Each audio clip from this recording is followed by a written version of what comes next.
Biz Татарстан Республикасының төрле районнарыннан һәм шулай ук Чувашия Республикасының төрле районнарыннан авылларыннан гаризалар кабул иттек. Аларның саны быел 200-дән артып китте. Катнашырга теләк белдерүчеләр гаять күп. Biz bugün менә мастер-класс булды, үзара аралашу булды конкурста катнашучылар белән.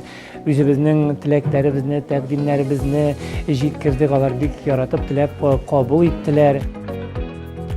Кулына каләм алган баладан да бәхетле бала юктыр минемчә. Чөнки ул бала михрибанлы, мәрхәмәтле булып үсә.